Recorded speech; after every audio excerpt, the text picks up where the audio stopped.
All right, Laker Nation, welcome into the LA Sports Brotherhood. It's me, Brian, here with my brother Matthew, and it is officially the off season for the Lakers. And not even 1 minute after the Lakers were eliminated officially from the playoffs, Shams Charania, our good friend and seemingly the front office's very good friend, posted a lengthy story, so lengthy that it was very clear that it was written way before the Lakers were ever slated to lose, with some punch ups referencing specific parts of this playoff series.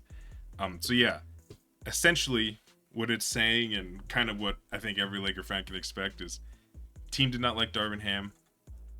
Players seemed to feel like they were underprepared, and with that, it begs the question: what is the future for the Lakers? What's next for us? So yeah, we're gonna hit that. We're gonna talk about LeBron, which this article also referenced, but even not even just Sham, just generally, because we know he has a player option. We know he's been frustrated at times. We know he's been very happy being a Laker at times, even this year. So yeah, Matt, how you doing? Off season time. Yeah, I mean, kind of excited about the offseason, to be honest. I think one thing to keep in mind is the series sucked, the season sucked overall. Everything sucked besides that good stretch we had, but we really are in a pretty good spot. But the first thing is you got to get LeBron back. That's number one. But if he comes back, you got some contracts to trade. You still got two superstars. Like you're in a pretty good spot. Rob Pelinka's, he'll pull the trigger and do something good. Got to be careful, but there's definitely optimism with the organization right now. But like I said, number one is you get LeBron back. I personally think LeBron will come back. I think LeBron's not dumb. If he goes if he goes any place else and doesn't win, it's gonna hurt his legacy like crazy. And even if he wins with the Warriors, he teams up with Steph, which is not happening. It's like that. How is that gonna help his legacy? Other thing, he loves LA. He loves living here. I think it's just gonna take like a. He would have to be so unhappy with the offense, the front office, with the Lakers for him to leave, and everything in that article is like he has a good relationship with the Lakers. He feels good about it. He's just gonna, he's probably gonna opt out, right? That actually, in the article, he was saying he may consider opting in. Oh, It really? doesn't really, yeah, it's nothing is really set in stone with him.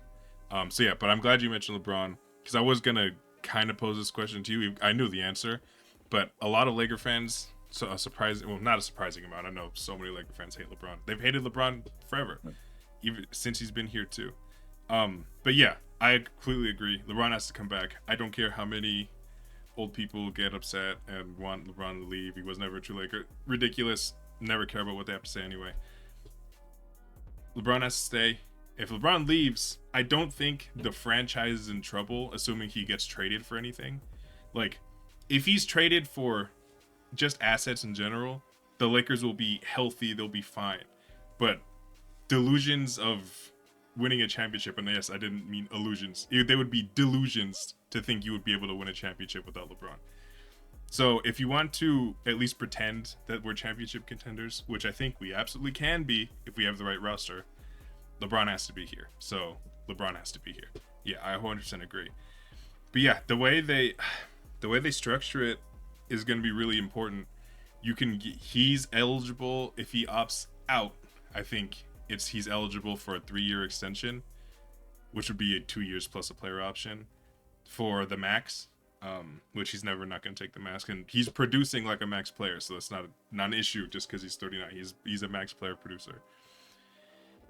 That would be one way. Opting in, I think, would actually kind of signal that it is his last year here, because he'll be a full free agent and he'll just go wherever Bronny gets drafted.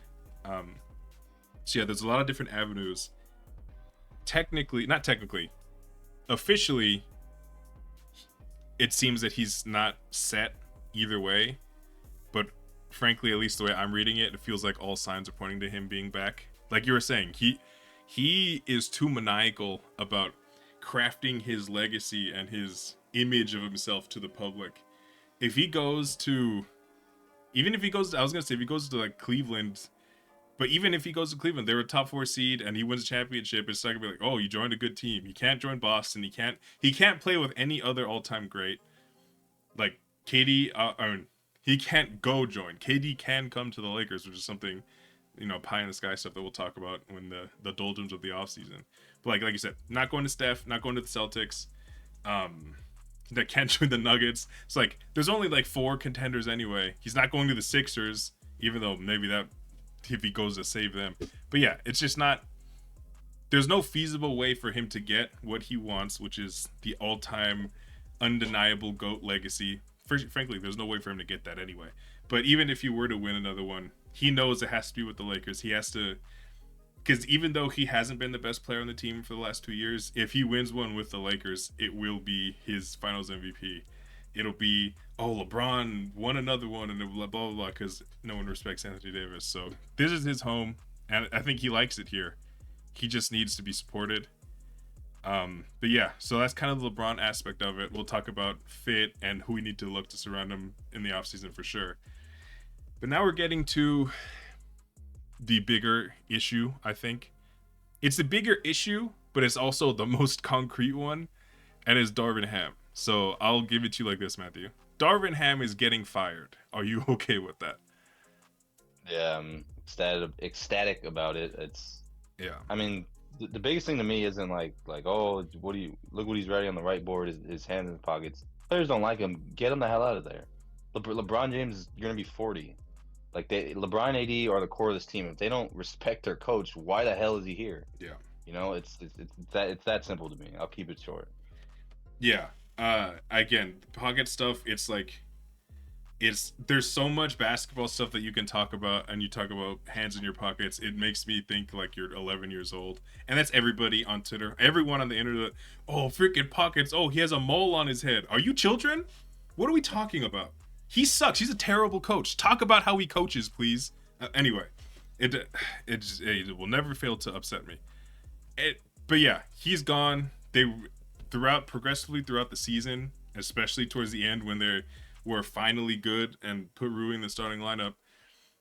It was just more and more talking about how, not directly, but like D'Lo was always talking about how he felt like unprepared. Whoa, we do a lot of stuff on the fly. He said that during the playoffs. Actually, that it was recently.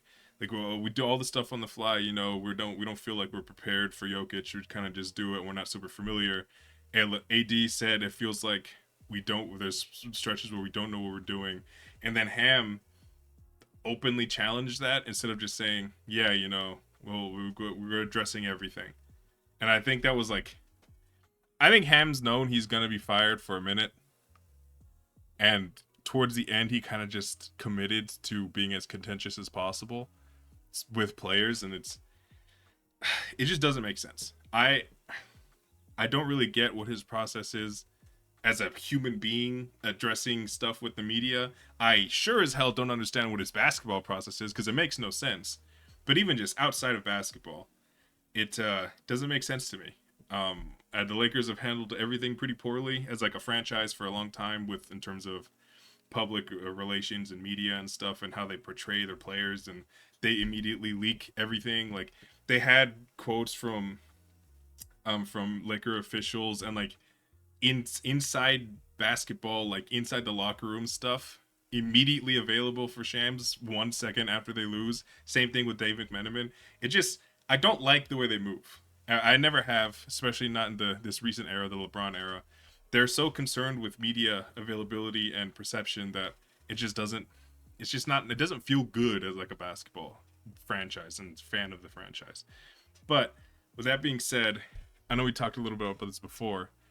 I don't know if I have a coaching replacement for him, because I hate every single washed up rerun that gets hired. Like, if we fired Darvin Ham during this season, we would have been stuck with Doc Rivers.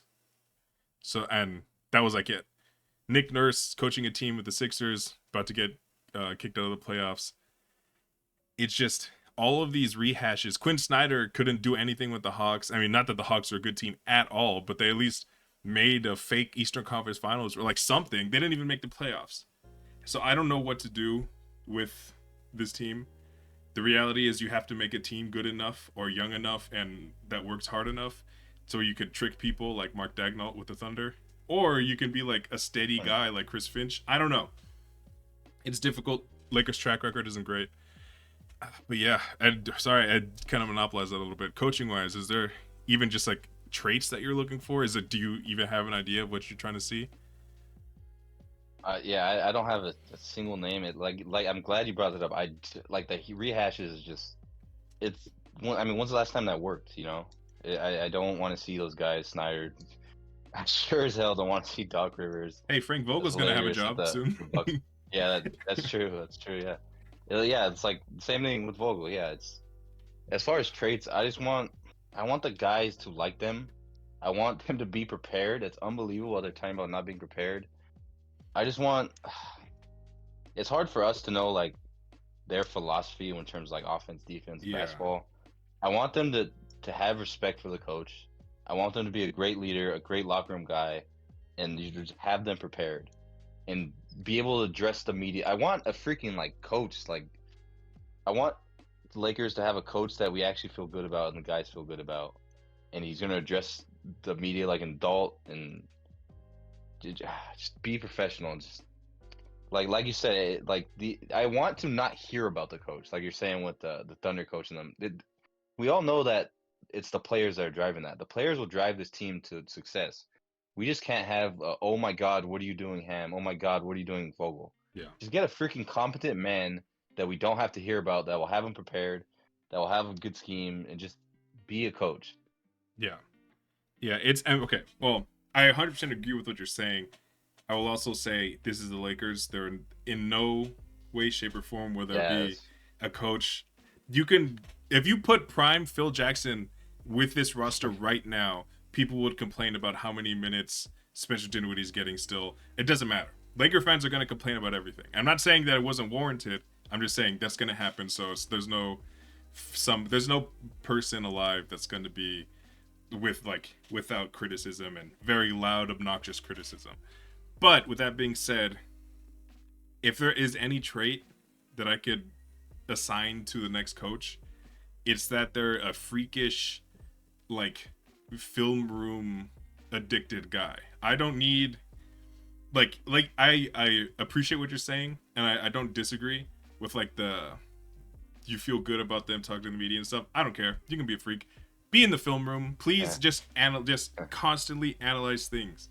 I don't like this is football talk or not football talk, but football reference. Mike McDaniel, the Dolphins coach, is that what his name is?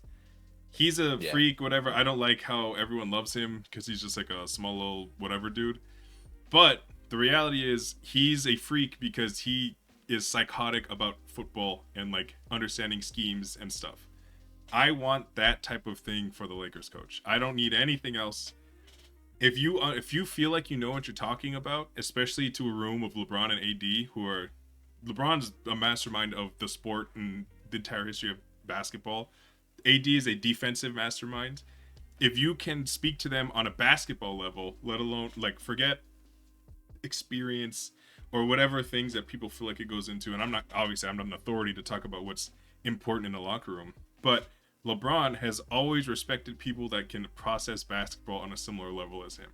If a coach can do that, it doesn't matter how how much playing experience you have or like whatever like kind of it doesn't matter. You will command respect in the locker room, and I just need that to happen. I yeah, yeah, go ahead. yeah, exactly. Like it's not. It shouldn't be about like, oh, well, like Ham was in the locker room for the Bucks run. Like he's a good guy. I think the guys, like him. It's not about that. It's about respect on the basketball level, not their playing career, not their like life experience. Respect their basketball mind, and that's what I meant. I should have been Yeah, more clear. And I mean, look, Spoelstra, he's probably the best coach in the league right now. He was a freak, like you're talking about. yeah, he's just a He was a video film room freak. guy. He's just a little video room guy, and now he's the most respected coach in the league. Every poll, he's the guy that people want to play for. It starts with your basketball knowledge, and the, let's. The only thing is like, do those guys exist? And like football coaching, I think is more important. Like the number one most important thing for NFL and college football.